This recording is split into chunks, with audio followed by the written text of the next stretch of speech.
Hello, welcome back. As always, my name is Kelly, and this is my list for the top 11 worst films of 2021. So I think it's fair to say that 2021 was quite a bit of a disappointment as an overall year.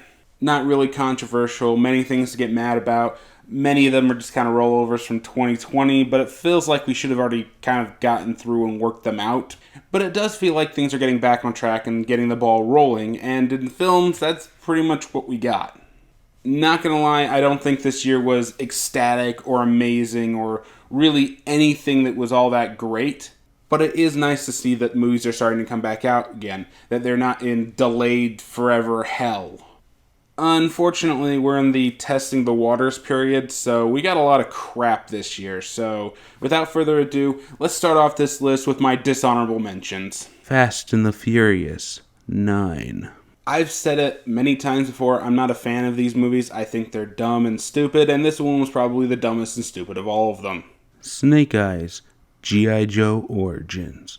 People are probably going to be surprised this one isn't on the actual list, but honestly, the movie itself is pretty okay. The action is great. It's just destroyed by shaky cam direction. Halloween Kills. You know it's a really, really bad sign when you're in a horror film that's supposed to be scary, the scene's supposed to be intense, and the entire audience starts laughing. No joke, I thought I was going to be an asshole when I started chuckling at this moment, but everyone in the theater started doing it too. Tom and Jerry.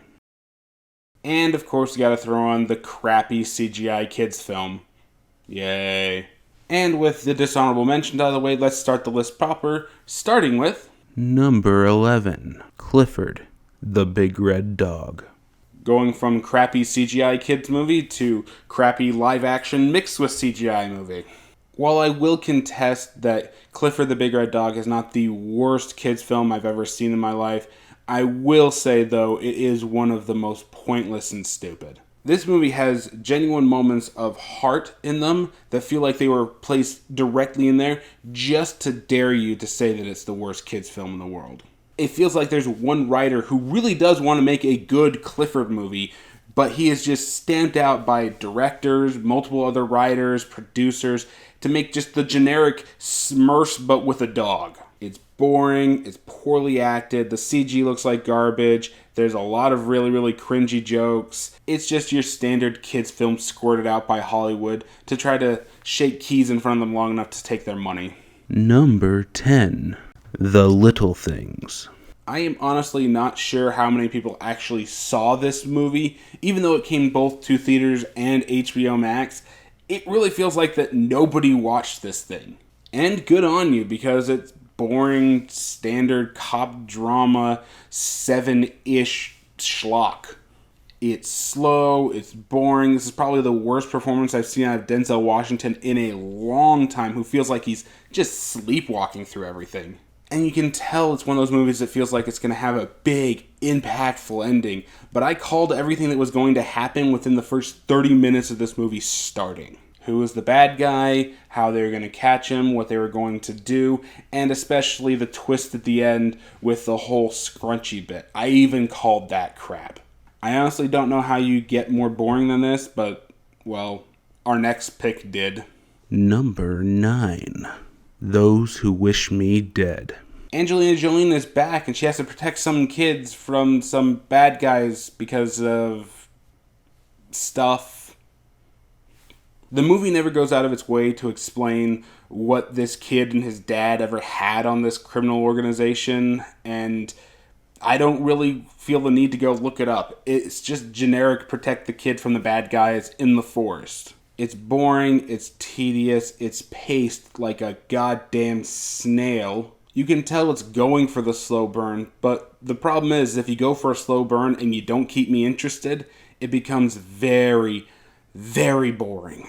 Really nothing else to say about that, because those who wish her dead didn't even wish her dead. They wished the kid dead. There's a difference. Number 8. Voyagers. On the surface, this one has one of the greatest premises ever. Lord of the Flies, but in space. But the giant leaps in logic that it takes to get from Lord of the Flies to in space are just astronomically high. oh yeah, let's just shoot some kids into space. They were trained their whole life. They don't know anything about Earth and all that, so it's perfectly fine. We'll send one adult because he wanted to leave Earth anyway. Seriously, they were going to send these kids without adult supervision in space for a journey that's going to take like 60 years. And then they just keep piling on the absurdities from there. They drug the kids so they don't have sexual hormones. They lie to them.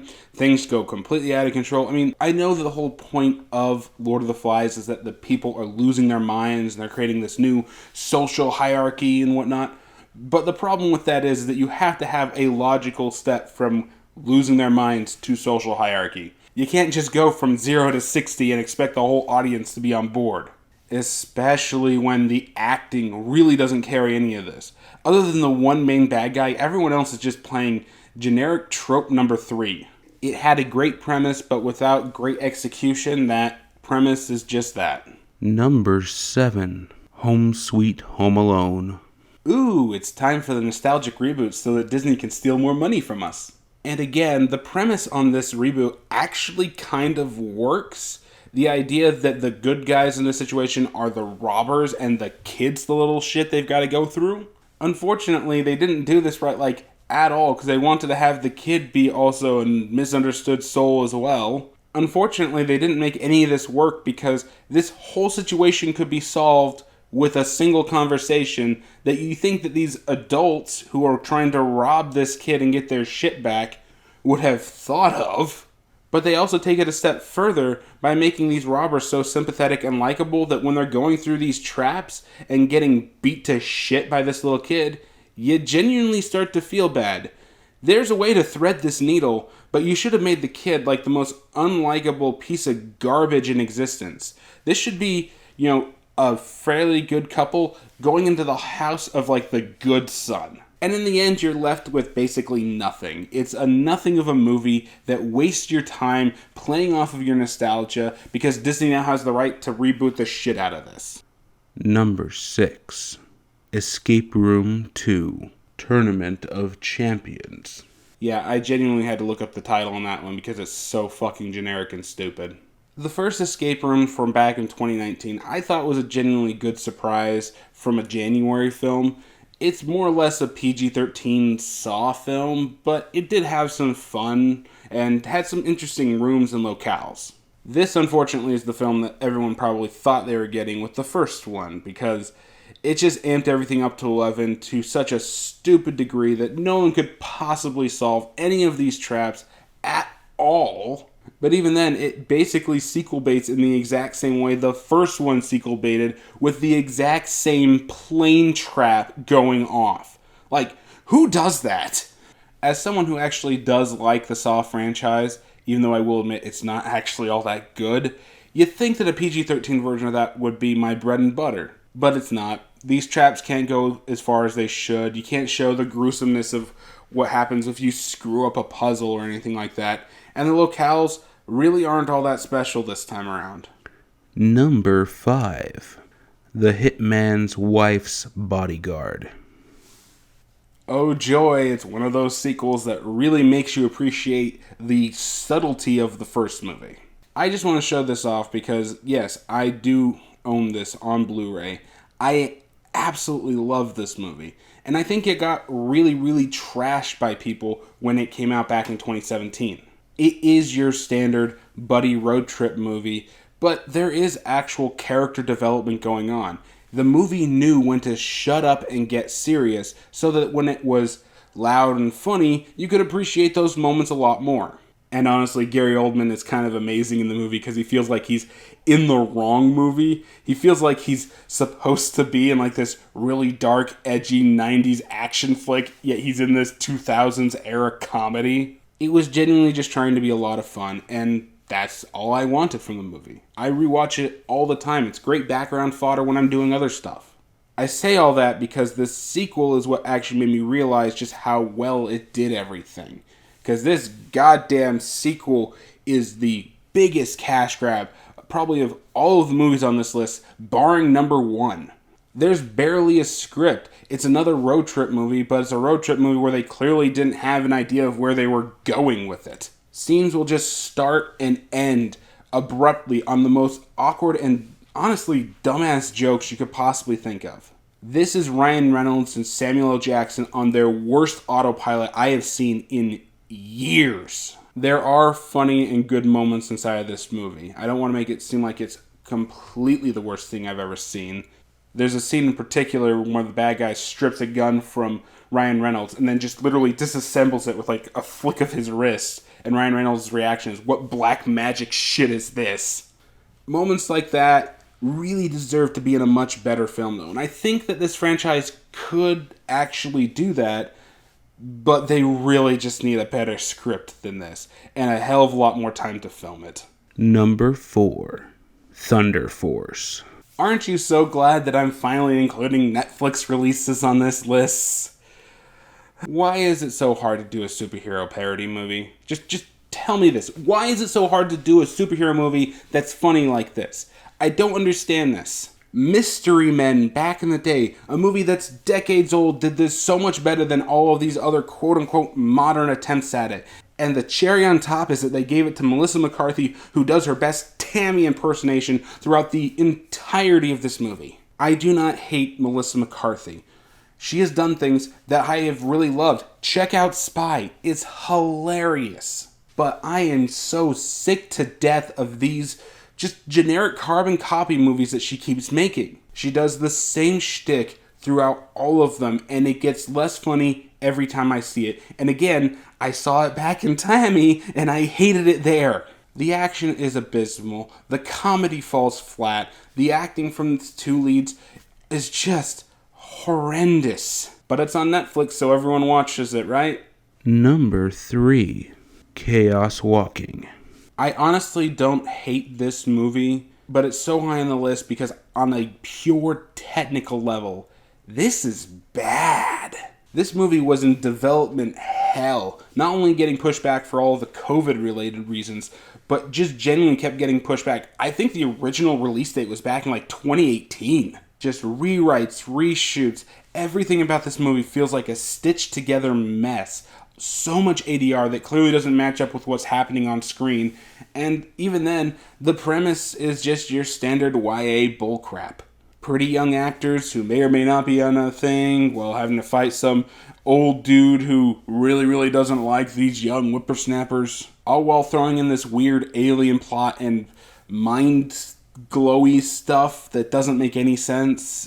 Maybe it makes sense in the sequel books. We're never going to see them. This is a standalone project at this point because no one wants to come back and make it. And good on them. This, on the pure technical level, is one of the worst films I have ever seen, and I'm glad it's dead. Number 2, Resident Evil. Welcome to Raccoon City. You know, I had hope that when Mila Jovovich and Paul W.S. Anderson no longer were making Resident Evil movies, that we might actually get a good Resident Evil movie. And technically we did. It's called Resident Evil 2. It's a great game. Highly recommended that you play it. If you don't want to, I did some streams of it. Description down below. And that is easily the better version of this movie, because this movie, for whatever reason, tries to adapt not just the second game, but the first one, hodgepodge together in one of the weirdest combinations I've ever seen. And if that wasn't bad enough, add on actors who just all feel like they were miscast. Every single one of them feels like they were miscast, the worst of which was who they got to play Wesker, who they tried to actually give a sympathetic backstory, even though the whole point of him is that he's literally supposed to be a slicked-haired back, wing-tipped douchebag. Why would I want to care about this guy who betrays everybody and becomes a literal monster when he infects himself with not just the T-virus, but the G's and the Plagas? I mean, the whole point is that he's supposed to be just pure evil. Why would you give this man a sympathetic backstory? And then just to add the cherry on top, we have some of the worst both makeup and CGI zombie effects I have seen in a long time. I'm partially laughing about all of this because I still am in awe that Paul W.S. Anderson's shit was bad. But we still got this horrible piece of garbage, even when he's not attached to the project. Like, can no one make a good Resident Evil film? It's really not that hard.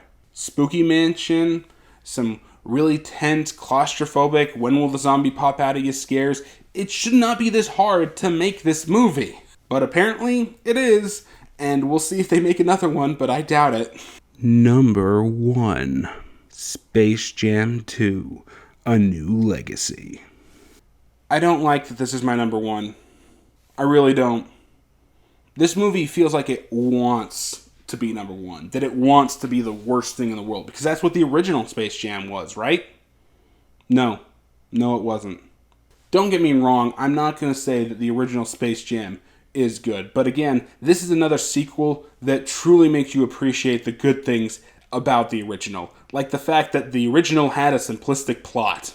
Really weak, dinky-looking aliens want to come and enslave the Looney Tunes. So the Looney Tunes challenge them to a basketball game. Weak little dinky aliens steal a bunch of powers and suddenly become basketball superstars. Looney Tunes need help. Get Michael Jordan. They have a game. Simple, easy to understand, logical progression that's fantastical and fits well with Looney Tunes. Granted, whether or not the jokes work for you, they probably won't, because the original Space Jam is not a great movie. This movie, though, is so over-the-top complicated because they just think that's what you want out of all of this. You want over-the-top. You want complicated. The big bad of this movie is Algorithm, literally the algorithm that makes the movies for you, filled with all of the nostalgic shit. Yet this movie feels like it was made by Algorithm because it's just boring, stupid, and filled with just all the wrong advertisements. When going into a movie like this or the Lego movie, you expect advertisements for, that product. You expect something about the Looney Tunes. Yet this entire movie is one long goddamn commercial for HBO Max. So much so that even though they got rid of Pepe Le Pew because, we can still leave in all of the Clockwork Orange guys. How about the child-murdering clown and pretty much every other rated R character back there? Because heaven forbid that we think that in a movie that's meant for kids, we remove those guys. On top of that, we have some of the worst acting I've ever seen from LeBron James. And by God, I did not think that you could act this bad in a movie ever. I shouldn't be surprised because I've seen clips from 2K basketball games where they actually do have basketball players voice themselves in their cutscenes. Yeah, they're pretty bad. But again, I feel like giving this the number 1 spot is me not doing my job properly because I couldn't find something that was worse. This intentionally wanted to be the worst so that it could become that nostalgic favorite that kids 30 years from now are going to be looking back on. Oh yeah, that movie was so much fun, wasn't it, guys? When in reality, this is going to be another bargain in the bin, garbage reboot that we all just throw away. Just like Home Alone, just like Space Jam. It's all going to go in the trash, and we're all going to hate ourselves for even acknowledging it existed. And that's my list. Do you agree? Do you disagree? Tell me what your worst picks are in the comments down below. Let's get some healthy discussion going. As always, I didn't see everything this year. I didn't want to see everything. When I had a choice between a good and a bad movie, I went and saw the good one. So if there are things I missed on this list, let me know. And if you liked what you saw, be sure to like, share, subscribe, all those things that help build the YouTube channels up there. I stream every Thursday night on this channel, and whenever I have a day off and I can stream some more, I'll do it on my Twitch channel. Links are in the description down below. And yeah, that's it for me. So I'll see you guys next time with the best list.